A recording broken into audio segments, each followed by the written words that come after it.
It does not appear that our good friend Neil is around. Now, I just found out that there's another board meeting on Wednesday. I found that out by accident, by the way, because one of my pals, Jay Vincent, I don't know if you've seen any of his stuff, but boy, is he getting harassed by every single government entity there is, asked me a question, and I looked up the next board meeting, and it's this coming Wednesday. I would have had no idea because the Trimet doesn't tell you. You know, I follow them on Twitter. Well, I don't follow them. They have me on some kind of mute or something, so it's hard for me to... I'm not blocked, but I'm on mute or something because their tweets won't appear for me unless I consciously have to find them, okay? So they have me on some kind of a block. I don't even know if they can do that as a government agency. I don't think they can discriminate like that, but I'm not going to make an issue out of it because I really don't give a shit, okay? So I can find their tweets if I want to. So Neil is busy. I think he's at a streetcar meeting of some sort. So we can't get him on this episode, and that's too bad because he's much better than me.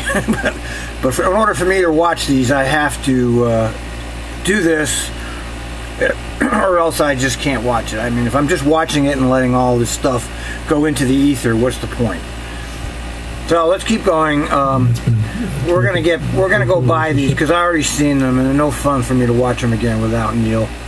So we're gonna move right along. I want to get to the general manager's report. I don't care about these committee reports. And really, what the work environment is like for folks that work there. Yeah, I think firstly, we're happy to bring back the survey results of the recent survey that was done for a board briefing at some point. I think management will look into this more and happy to bring Wait a minute. Okay, I think that Travis is talking about lifts, though. We're working diligently. We're going to go back. Okay, we don't want to see her. I don't care what. We don't want to listen to him. Okay. What we see in what public service provision and what we see in this report, because this is obviously there's some serious things that have been noted in the report. All right. They're talking about the report that was done by various organizations about the lift conditions, about the inhumane conditions for the drivers and the riders, and so at least they're talking about it. Let's hear what he's saying. We have received the report. We are reviewing it right now. Oh yeah. And we will be reconciling some of the statistics. Okay, they've got it. He has no comment on it. They haven't looked at it. Of course they've looked at it, but he's not going to comment on it now. They're going to review the statistics. They're going to come up with a Trimet version of that. And everything that Trimet puts out is self-serving propaganda. We know that. Talked about it 1,000 times. They're never going to criticize anything that's going on there. Not these people. Everything is great, just according to the board and the executive culture. You referenced earlier with some of the operating issues that go with this. So yes. We also do have KPIs. I was going to talk about this in the general manager report. We do have KPIs. We work with First Transit on as well, and they have done some improvements. There is more to do for sure, and so we're working diligently to try and shore some of those up. He's not going to talk about it. He's going to delay it. Typical government, when there's criticism or something that's negative, they delay it. They always delay it as long as possible and hope that the public forgets. That's what they're always doing. Standard operating procedure for government. Anything negative, put it off as long as you can. In terms of things, washroom breaks and such, I've seen First Transit's policy. They have a policy, so it might be about implementation of some of those issues. So we do need to follow up on those. Yeah, correct. So, I'm not quite sure what our opportunity is in regards to a similar survey that they conducted, that we conducted for the writers, but, it would be interesting as a board member to understand, the attitudinal survey of the actual folks that work there. That would be... I really think they should make Travis the chairman of this board at this point. I think that Warner has been the chairman too long. Let's put in a person of color who's not part of this good old boy network. And, I've been very critical of Travis and I call him a blowhard, etc. But one thing is about him is he is not connected to the industrial complex, and Warner is. Warner was a city manager for 2 decades or something with a $10,000 a month public pension. They worry about the 250 fares, and you have all these people making luxurious pensions off the government. I'd like to see him as the chairman of the board. We need a change. We need Warner out of there. Something. We do it for our folks, our operators and staff, and this is they're a subcontractor, but from a board member perspective and our responsibility to our stakeholders, our riders, and everybody involved, I think would be something that we would want to look into to ensure we understand really what that work environment is like. Again, I'm not quite sure what our opportunity to do. Why don't you go ride it? Why don't you go ride the lift bus? Be an observer. Go check it out yourself. You're not going to believe the executives. You have to check this stuff out yourself. That since they are a subcontractor, but I'd like to actually understand what our opportunity is, and thus, if possible, understand really what the work environment is like for folks that work there. Yeah, I think firstly, we're happy to bring back the survey results of the recent survey that was done for a board briefing at some point. I think management will look into this more, and happy to bring an update back to you. To your point, though, they are a separate employer, and we have to manage the legalities that come with that as well. Correct. Yeah, see how he's done it? See what he just did there? He's passing the fucking buck. That is the exact reason why they subcontracted them. That's why they put the Reed Group in, so they can pass the buck. This is another typical government subterfuge. Okay, people have to understand the way government works. You have to understand it's a self-protecting system. They're not going to do anything that hurts their positions. So here he is backpedaling and saying, well, the law about subcontractors, well, it's a lie. Trimet is responsible for these services, but they've subcontracted them specifically to take the responsibility off of their shoulders. And the citizens and the board, they put up with all kinds of abuse. The citizens of this country, we put up with multitudes of abuses from our government here. Nobody says anything. We've been conditioned to accept this shit, and people are just basically unable to see the reality of what's happening around them. So we want to make sure that they are following the law, if you will, and being an appropriate employer as well. Yeah, so, right. We will bring an update back to the board. Yeah, can I just say real fast? So I did allude to the 6 months Lyft rider survey. Mm-hmm. There was a lot more detail. I gave you just kind of the high level, high satisfaction. High salary. All right. Good comments. I guess it feels like it's ideal training. We need to get him out of here, okay? We've seen enough of this guy. He needs to go. That's why we know Kate Brown is a fraud, and all of their little window dressing by putting politically correct baloney. Here's a Chinese woman, here's a Mexican guy, here's a black guy. Here's our window dressing, okay? That's all fake. That doesn't mean anything. This whole idea of identity politics is one of the reasons why Trump has that following, because people are sick of that, rightly so. The identity politics is bullshit, and people are tired of it. Your own manager in terms of timing with the contract, and so to be able to maybe reiterate some desires and standards from us in the contract if need be to address some of these issues. It sounds like there's some long-standing negotiations that's ongoing with the union that probably is not aiding in terms of the relationship that we're seeing right now. See, there he goes. He's putting it, right, they're putting it on the union. That's what they always do. This is another technique. That's why that's how they do it. That's how these goddamn executives keep in power. They blame it on the union. They create unfavorable conditions for the unions, and then they blame all the problems on the unions. This is all, we're getting a very good example very quickly here of how government operates. And although we're looking at Trimet right now, this is how government operates everywhere. And this is why I'm so fascinated with Trimet, because what you'll see here is government, okay?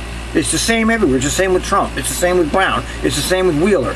This is government, and they all operate exactly the same. of it is this is a time of labor management contract negotiations that are sometimes go on with these things, but we do want to manage the specifics where they make sense as well without interfering. And I do think part of the contract we extended a couple of years ago, we also had options to renew.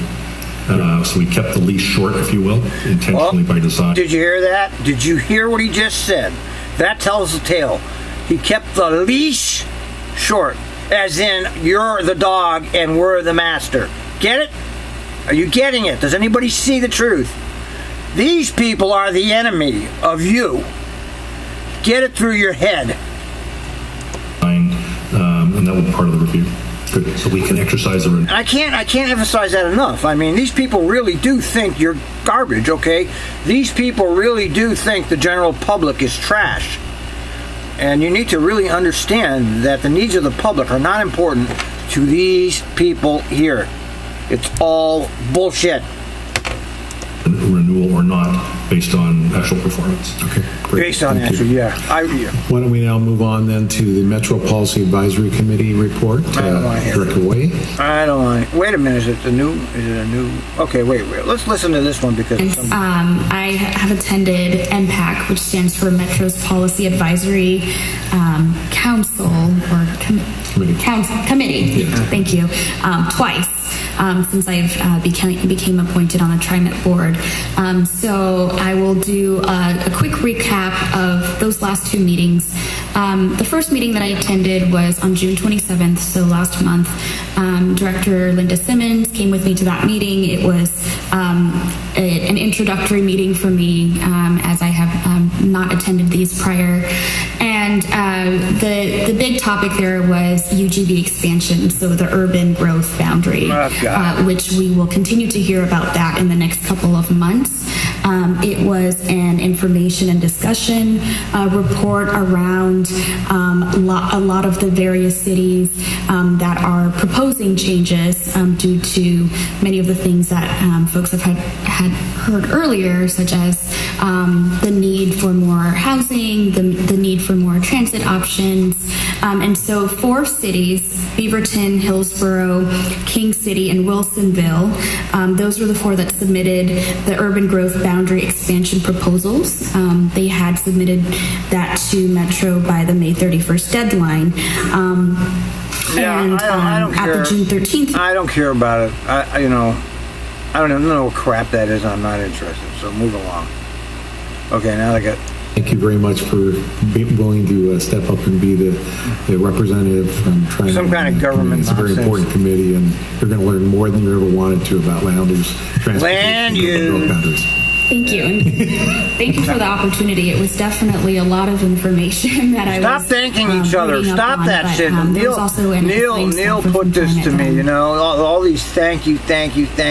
Such crap. Working closely with, so he will also start coming to these meetings. Good. Thank you. Let's move on into the final board report is on Transit Equity Advisory Committee. Transit Equity. Director Gonzalez. Thank you very much. And again, good morning to everyone. By the way, full disclosure. This guy is CH2M Hill, so you know where his head's at. As a new board member, I was unable to attend the last meeting, so I have not yet attended an actual meeting of the committee, though Chair John Gardner has been gracious enough in keeping me abreast of the activities.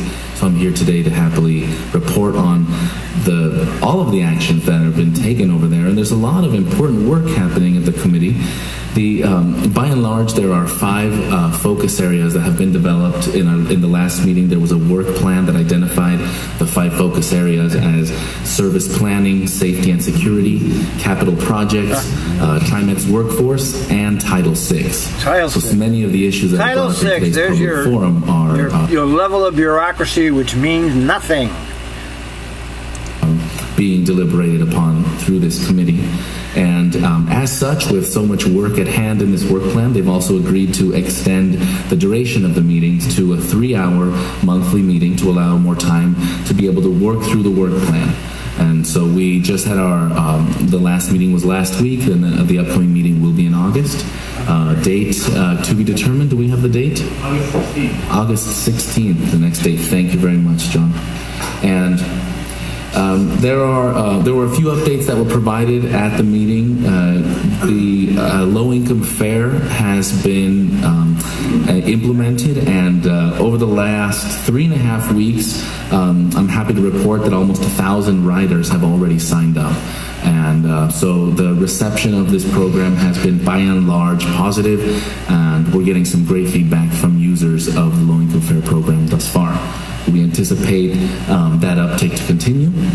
And also we had a few updates from the Trimet Safety and Security Advisory Committee, who was able to provide a draft outline of the safety staff training program that is proposed. And we were able to get some feedback for potential rider advocate models. So again, another opportunity to address some of the issues in both the main service as well as paratransit service for rider advocacy. And that is my report. Handing out water. Thank you. Good report. Any questions for Director Gonzalez? No reason. Thank you. Well, then let's move on to the General Manager report. Mr. General Manager. This is what I want to hear. Thank you, Mr. President, members of the board, and the public this morning. Have a number of updates. The first thing I'd like to do is actually introduce the newest member of our executive team, and our new Chief Operating Officer, Mr. Maurice Henderson, who... this is that hack from the city who, I've gotten inside information about him. He really doesn't have any clue, but he knows the right people from what I've heard from insiders that I know. Let's see who he is. And the theory is, of course, that Kelsey hired him because he has he has the mayor's phone number. And so he's got an in with the mayor, and Kelsey wants that particular strength. He wants somebody who can call the mayor and deal with the mayor. So that's why he's there. And he's making what, 220? Who knows what it's something ridiculous.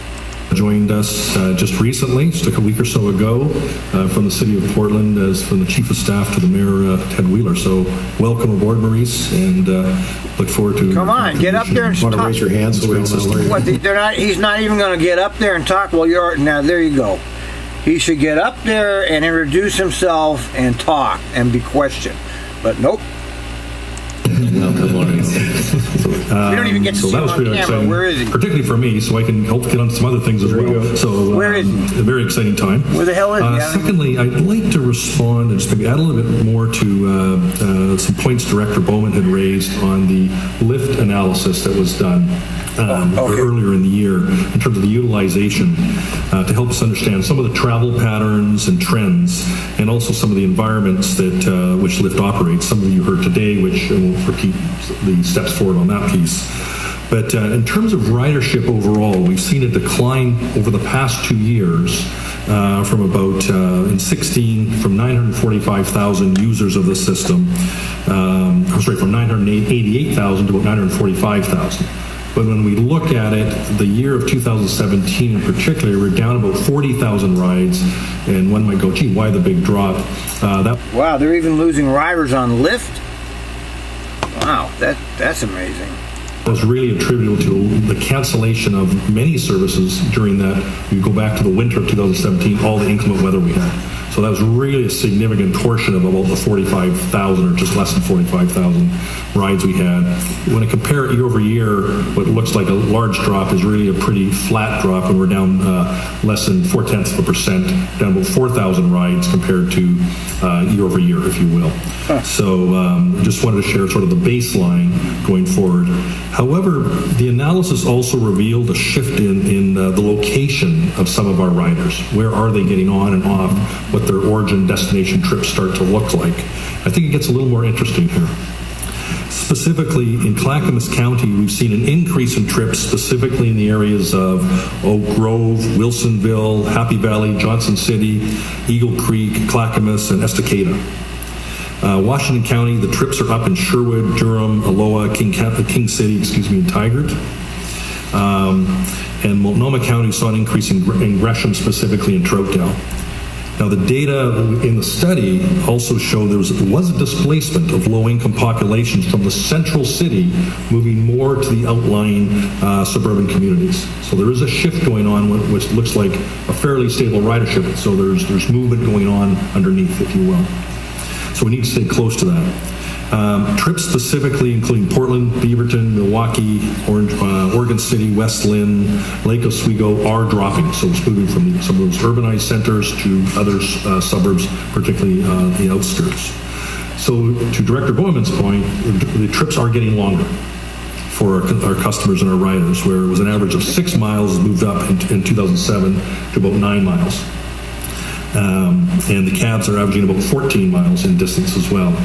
The cab specifically we use very much for late at night service, weekends, and some of the top-off fill-up based on where our existing fleet can handle. So there's some of the travel at night as well is showing a change in traffic patterns. So I think we'll have to watch this as the ridership moves about underneath what looks on surface like a simple flat service for the most part. So we'll have to adjust our service model accordingly. We are going through a bit of a strategic review of Lyft. Right now, it'll probably take about a year plus to go through that. It's, as you've seen, it's probably outlined in our business plan. It takes a year. So we have included members such as... It takes a year. That can take a year. Oh, God, jeez. I mean, it's just hilarious.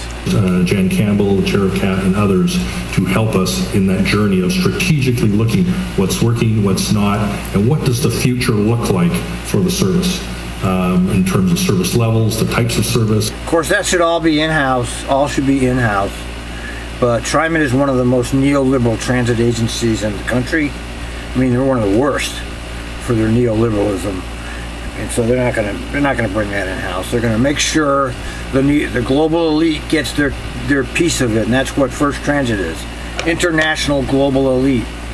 That's an international company with international. Well, who do you think owns it? Of course, it's the international global elite. Cost structure, all the elements that go with the important responsibility of carrying important customer segments for us. So I wanted to share that with you specifically. I think one of the directors had asked about this, so I wanted to respond to the full board today. So as well in the report today, I'd like to cover off the June ridership. I'm going to have Gary Feisick, and I'll introduce him shortly, give us a short presentation. Where are we on some of our on-time performance of our system and some of the work that's been going on over the last few years. This should be good. I mean, I can speak from authority of somebody who actually listens to the day-to-day operations. I actually know more about what's happening on the ground than any of those people sitting there because I listen to the scanner. I actually listen to it. And then I'm actually going to ask Kerry Supported to come up and talk about some of the assaults on operators. What does that start to look like as well? Some of the trending, taking care of our really important frontline operators. And I'll give you a short update on so you may have read about in the newspaper and on the TV about the ICE facility that we've been involved with as well. So I'll give you a short update on that. So firstly, in terms of the June ridership, Trimet, we provided about 8,500,000 rides in June. The ridership was down 1.6% overall. Down. Peak ridership dipped nearly 3%. Whoa. They're still shedding riders, man. The off-peak dropped to less than 1%. We saw about 180,000 weekday trips on the buses, but that was a decline compared to 17, just over 2%, 2.1%. But 122,000 weekday trips on MAX. They're down just 0.6%, so essentially statistically flat for the variation. The orange line was an uptick, just essentially flat, but uptick by 0.3 on the other side. Yeah, that 0.3 is flat. Stop lying. To about 11,400 customers average weekday boardings. Again, I'd say that's statistically flat. Okay. The orange line did see on the weekends, though, a big jump of over 13.5%. So we've tried to dig deeper into what this is. Was there special events going on? Was there weather? Was there what the list of things? And our team has not come up with anything that's precisely go, that's it. So we're going to have to keep monitoring it. A fun problem to have, but we want to try and also understand when we have challenges, but also... They have still not met their first-year ridership goal. Remember that?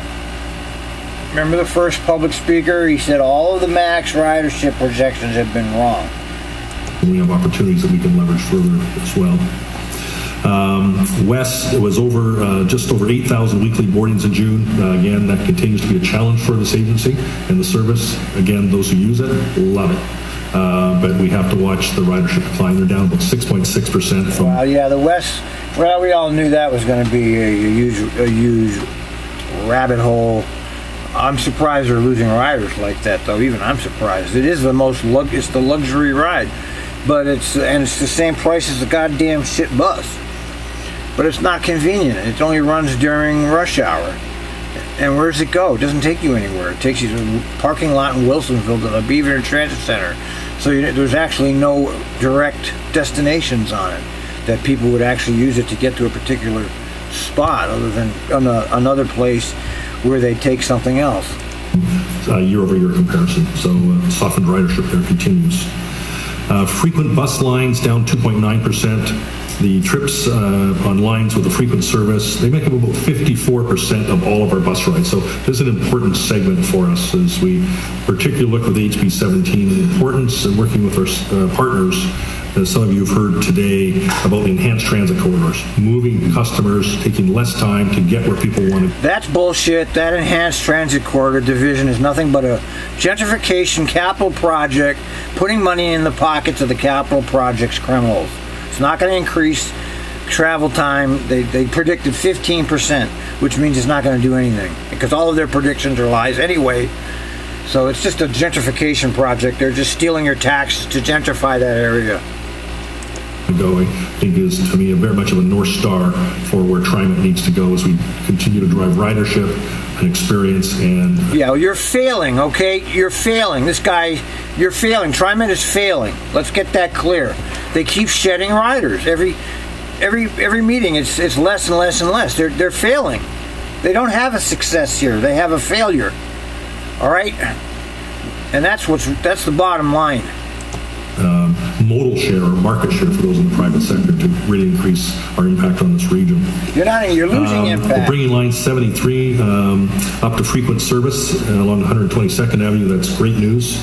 And both legs of line 4 division, the division Fessenden line will continue frequent service, and then we'll be splitting that line this fall, if you remember, particularly positioning for the division transit project that's working its way behind as well.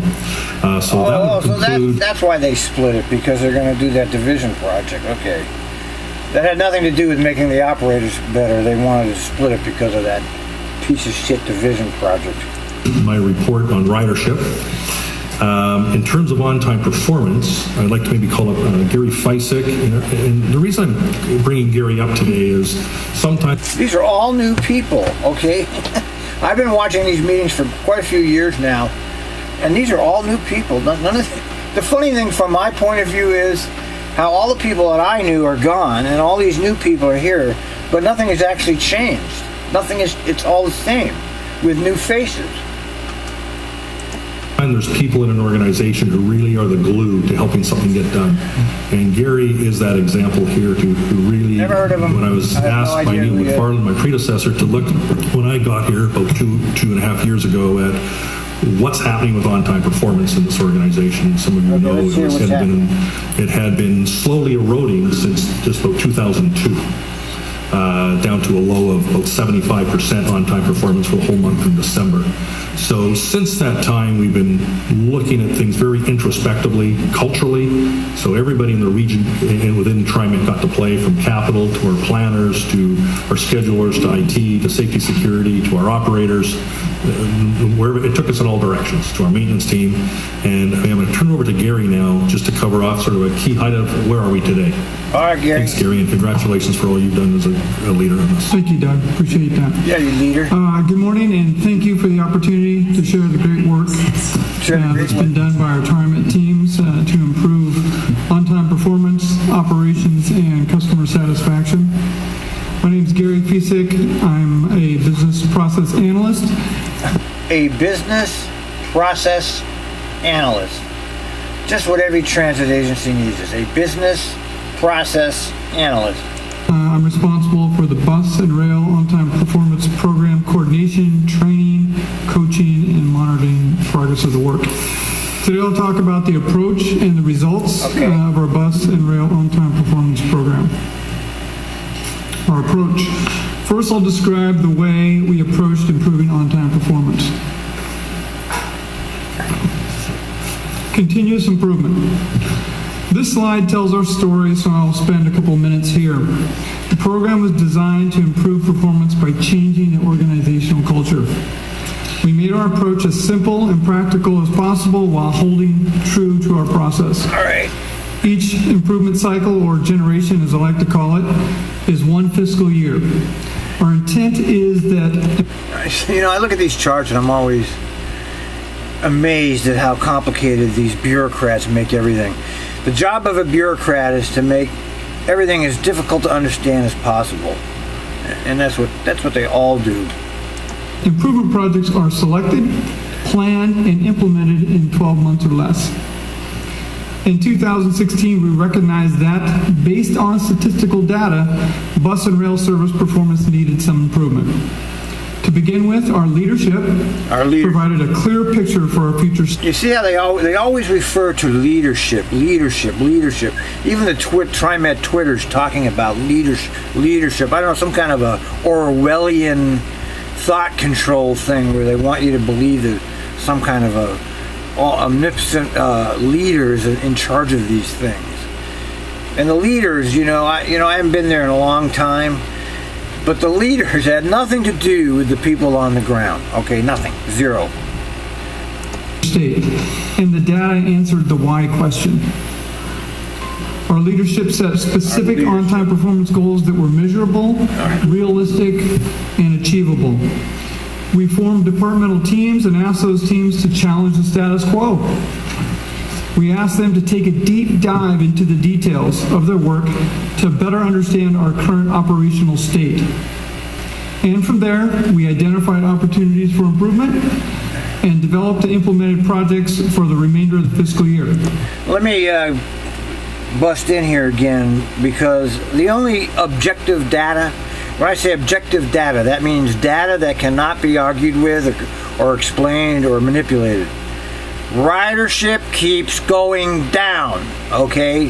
Whatever this shit is here doesn't mean anything, because we have objective data that shows that people are not using the system.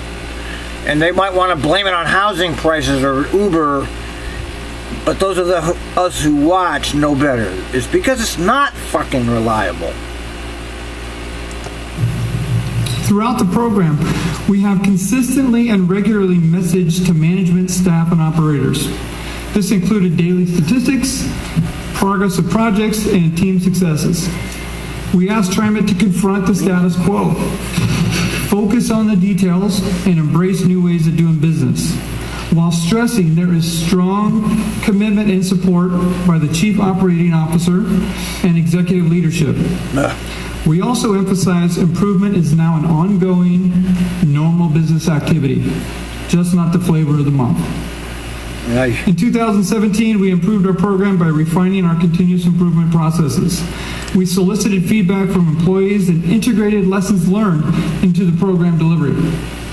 The projects were scaled down to increase the probability of success, while providing more specific guidance on the focus of deliverables. Notice how he's not saying anything. He's yakking away, throwing out all kinds of bureaucratic, technocratic language, but he's not saying anything. Timelines and reporting protocols. We provided basic training on and ongoing coaching in project management, Lean, and Six Sigma methodologies.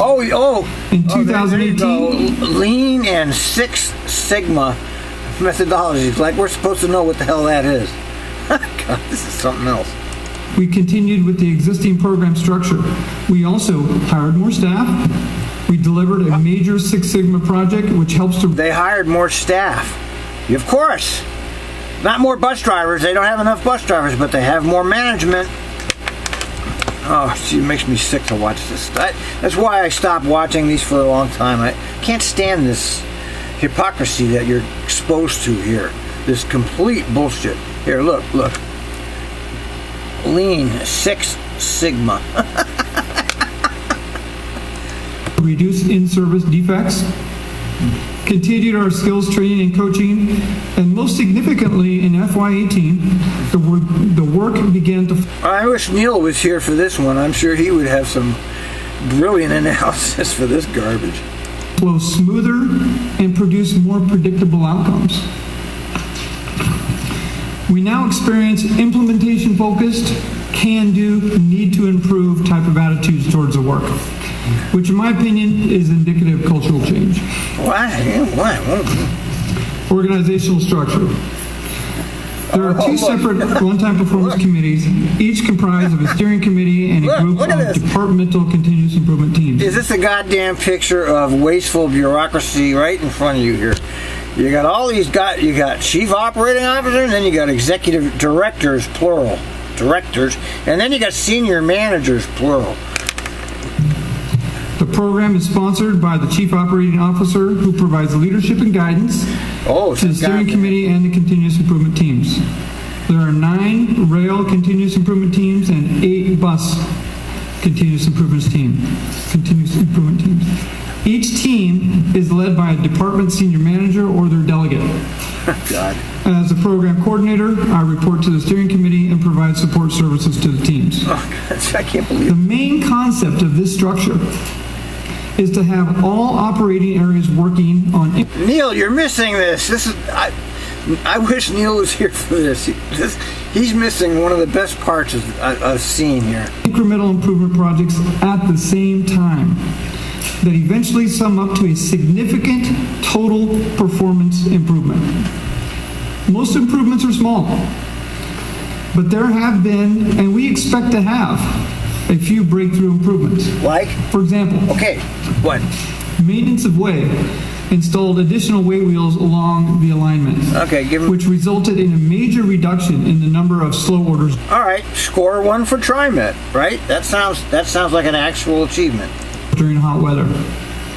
Rail transportation, with the help of REM and IT, installed computer tablets in the light rail vehicle cabs. Oh, are those those are the rail buddies, those junk, that junk that keeps breaking? Yeah, I think he's talking about the rail buddies, they're shit. That provided real-time performance data to operators, helping them remain on schedule. Oh, Jesus Christ. And bus maintenance now has a mechanic in operations command center, helping dispatchers assess road calls, which has resulted in significantly fewer bus... I have not heard anything about that. I've been listening every day, and I have not heard any referrals to some... So they're saying they have a mechanic in the dispatch? Is that what they're saying? I've not seen any reference to that at all. Buses being pulled from service due to mechanical issues. I've seen no decrease in junk buses from my point of view as somebody who listens to the operation. Now, of course, I'm only listening to like somewhere between 3 and 5% of the calls. But what I hear, you know, that's going to be 5 to 10 times worse than what I'm listening to. And I mean, it's just one junk bus after another. This all adds up to reduced customer impact minutes. Principles of improvement. First and foremost, we keep the customer in mind. We measure customer impact in terms of minutes. They do. We hold true to our improvement processes. We use facts and data and avoid making assumptions. We create an environment where employees learn and are recognized for their achievements. The teams are held accountable for producing evidence of the outcome. We need a current employee to be part of our little board watching group. We don't know what's going on inside there. All I know is what I hear. But this looks like all baloney to me.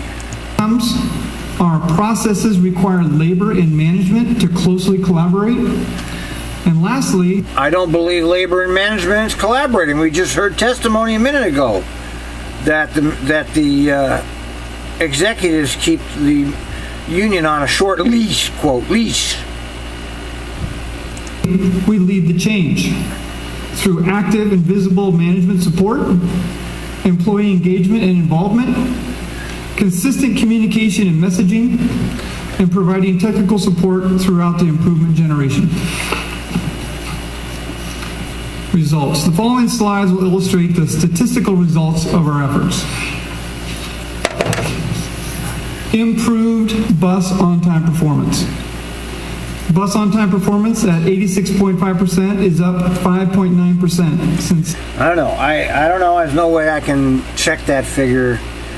I haven't heard any improvement. I mean, there are runs that run relatively on time. There's no doubt about that. And I am only listening to the stuff that breaks down, I guess. I don't know. But I don't know. Unless we can... unless we have outside auditing of the figures, we really don't know whether they're telling us the truth. FY16. Note that during the third generation, FY18, bus on-time performance remained above 84%. I believe this is indicative of a cultural shift. I don't know. Is it? I don't know. Improved rail on-time performance. They need a guy. We need somebody who's inside there as an employee to listen to this. I mean, I have my doubts. This just sounds like the usual bullshit. Performance. Rail on-time performance at 88.5% is up 8.6 from FY16.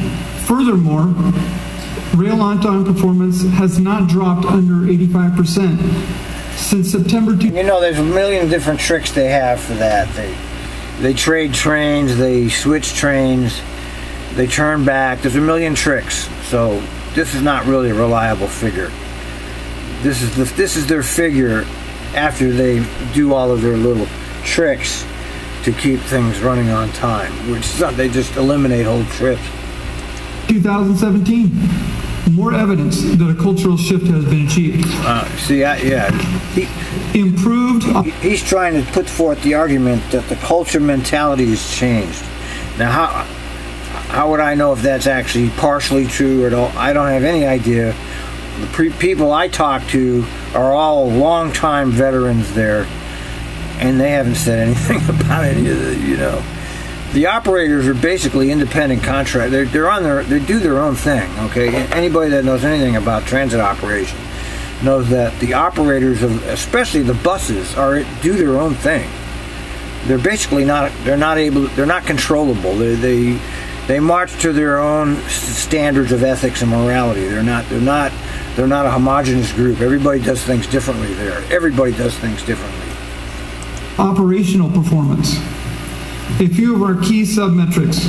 On-time bus garage pull-out is up 11%, while late departures are down 4.6%.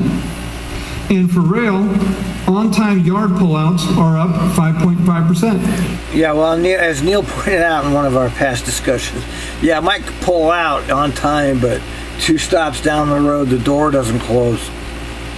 While late departures are down 1.9%. This also adds up to fewer customer impact minutes.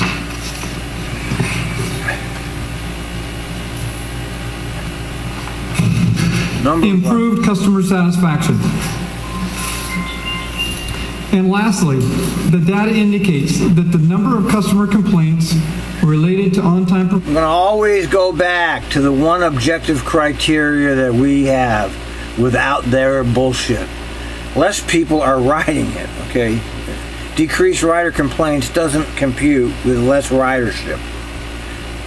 It's kind of like the unemployment numbers that they throw at us. Oh, the unemployment is at 3%. It's all-time low, but it doesn't count the people who gave up looking for jobs, which is like a huge number. You know, millions of people don't even bother looking anymore. People like me. Performance have made a dramatic decrease. Bus complaints are down 29% since FY16. And rail complaints are down 49% since FY16. That's amazing, really.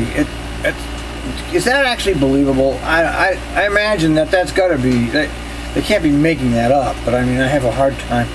We've had all these attacks on Max, all this mayhem on Max, but they're telling us that the amount of complaints have decreased 50%. See, what we see on the ground doesn't compute with what they're telling us. And as you know, I'm always suspicious of all government officials. they're basically all liars. Hold on a minute. Let me call you back, Steve. All right, bye. That's my buddy Steve Fung. 49%. I believe, and one can presume, these statistics echo the voice of the customer. And that concludes my presentation. Although I would like to revisit the slide that I passed out. So again, garage pullouts are up 11%. Leaving the 888 down 4.6%. Significant improvements. All right, well, Any questions? I've got to wait, let's get through this. Let's see, question? No, I don't know what to say. Thank you for the presentation. So what I got away from this was that as an agency, we're doing better than before in terms of satisfaction from customers and the on time, which is great. The thing that I'm conflicted with are the testimonies we heard earlier, particularly around the transit rider. Oh, yeah. Okay, there you go. So she's just picked up what I've been ranting about here. It doesn't compute with what we're seeing. Okay, and she's picked up on, thank God, she's saying something about it. And the longer wait times that, again, vulnerable populations and communities, elders with disabilities are experiencing. So my question is, are we also tracking the paratransit satisfaction? Okay, no, she's not. She's being specific. Now, my thing would be, it doesn't compute with the ridership statistic. If things are so great, why are people not riding? You did a great job, capturing it for customers who ride rail and bus, but are we doing it for folks who use paratransit? How are we using that data to inform our practices and metrics? So that's my first part A question. And then part B is just a general question in terms of how often are we surveying paratransit providers like First Transit? Perhaps I can take those. The first one is so many of our paratransit customers also use this system as well. So it's not just either one or the other. And we do on an ongoing frequent, I'm not sure the frequency of our measurement of our customers on paratransit, but that is ongoing. I can give you that frequency as well. This was more structural as an agency right now, so we've started with the big one. That's those two services. We are looking at, as I mentioned earlier, a whole strategic review of lift fundamentally, and not just about on-time performance.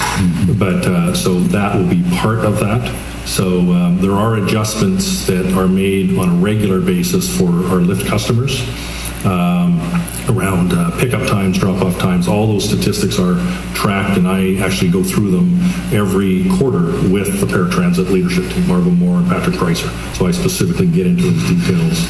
I think we just met last week, as a matter of fact, for that quarterly review, specifically for paratransit. So it's sure not isolated on its own.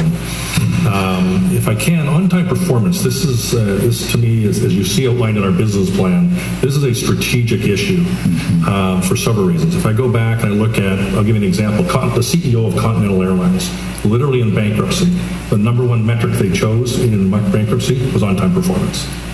It's hard to be credible and work with your partners if we haven't done what we need to do inside our operation as well. So it has a very strategic. That was an interesting comment he just made. Okay, that was actually a good comment, because that's kind of what I'm saying. Is okay,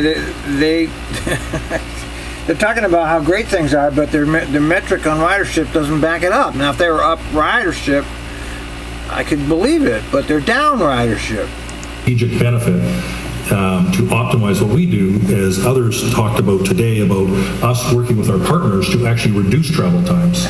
So by upping our game, it allows us to engage in other conversations how we continue to up our partners' game as well.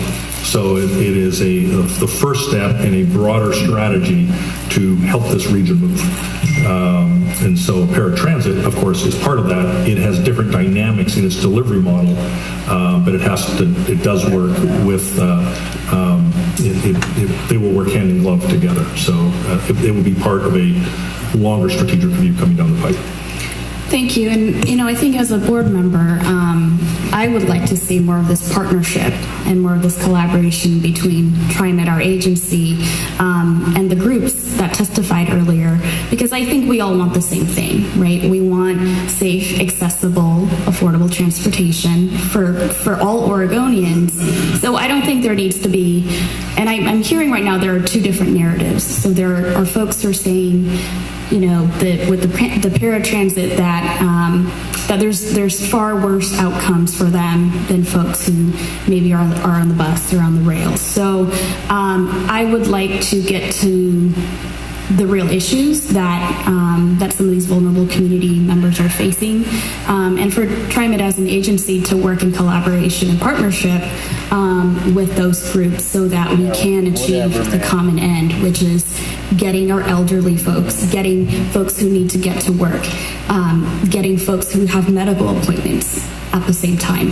I don't think those different audiences need to be fighting for transit with one another. So I'm not saying... What she doesn't understand is that the entire technocracy, the entire industrial complex is controlled by a professional technocracy who does not include the public groups. They want them out. She doesn't know that.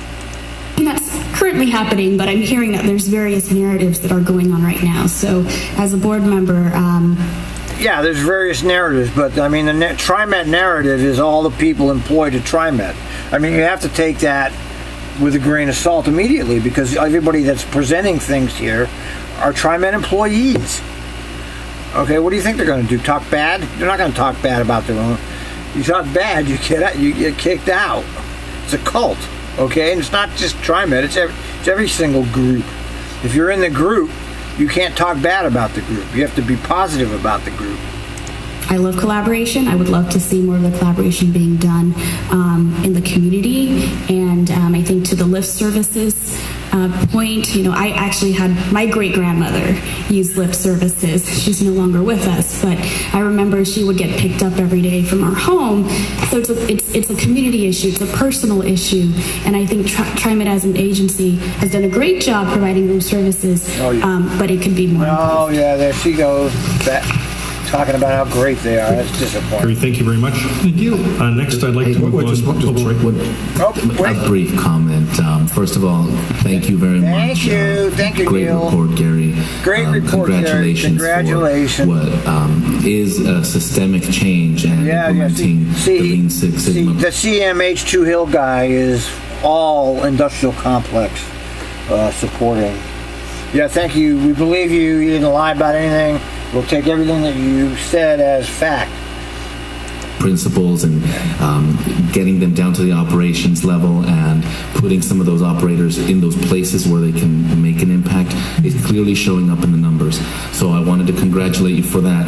On the heels of my colleague Ms. Way's comments, I would simply like to add that to the greatest extent possible, the lessons that have been learned in this success story for the on-time performance experience, to see how that might be leveraged as we look at performance indicators with our partners. The culture shift that you have done might have some lessons that can help inform how we look at prioritizing expansions in service, as well as how we leverage the same sort of activation you've done for our operators with our para service partners. So I think that there's something to that. Thank you. Thank you. Thank you, Gary.